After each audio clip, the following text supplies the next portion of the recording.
Hi friends, welcome to our channel. So Allu Arjun గారి అభిమానులు కొంతమంది కలిసి ఒక యూట్యూబ్ ఛానల్ ఆఫీస్ని ధ్వంసం చేసి వాళ్ళకి వార్నింగ్ ఇవ్వడం కూడా జరిగిందట. ప్రస్తుతం ఇదే న్యూస్ సోషల్ మీడియాలో బాగా వైరల్గా మారుతుంది.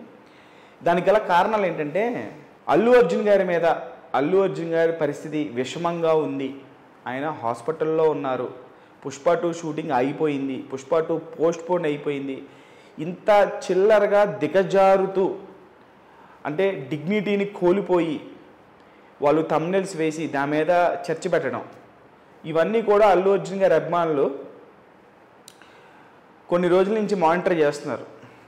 అల్లు అర్జున్ అభిమానులు సో చూశారు.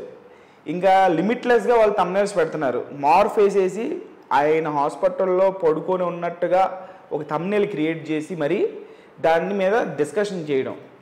సో చూశారు అల్లు అర్జున్ ఫ్యాన్స్ అందరూ డిసైడ్ అయ్యి ఈరోజే జరిగింది ఆ సంఘటన. శ్రీనగర్ కాలనీలో ఉండేటువంటి ఆ రెడ్ టీవీ ఆఫీస్ పేరు, ఆ ఛానల్ పేరు రెడ్ టీవీ. సో ఆ రెడ్ టీవీ ఆఫీస్కి వెళ్ళి మరి వాళ్ళకి వార్నింగ్ ఇవ్వడం జరిగింది.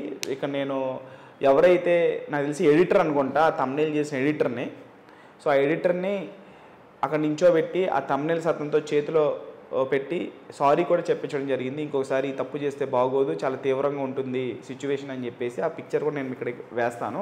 సో నేను చెప్పేది ఏంటంటే, క్రిటిసిజం అనేది, కామెంట్ అనేది హెల్దీగా ఉండాలి.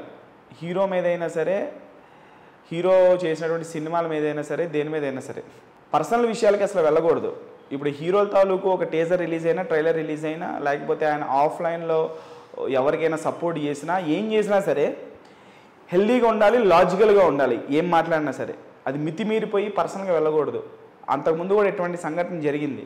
పర్సనల్గా రామ్ చరణ్ గారి వాళ్ళ వైఫ్ గురించి, ఉపాసన గారి గురించి పిచ్చిగా సునిశ్చిత్ అనే వ్యక్తి కామెంట్ చేస్తే ఫ్యాన్స్ అందరూ వెళ్ళి చితకబాదినటువంటి న్యూస్ మనం గతంలో చూసాం.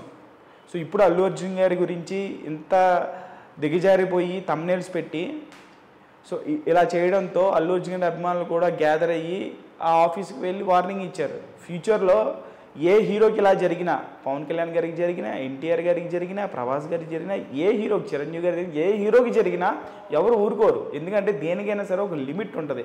ఆ లిమిట్ క్రాస్ అయితే ఏమవుతుందంటే ఫ్యాన్స్ లిమిట్లెస్గా ఇట్లానే వార్నింగ్ ఇవ్వాల్సి వస్తుంది. సో ఇప్పటికైనా సరే ఏ యూట్యూబ్ ఛానల్ అయినా సరే మీ దగ్గర కంటెంట్ లేకపోతే సైలెంట్గా ఉండండి. కంటెంట్ కోసం సౌండ్ చేయాలని మీరు పిచ్చిగా థంబ్నెయిల్స్ పెట్టి పిచ్చి డిస్కషన్స్ చేస్తే ఆఖరికి ఏ హీరో యొక్క అభిమానులైనా సరే ఇలాగే రియాక్ట్ అవుతారు.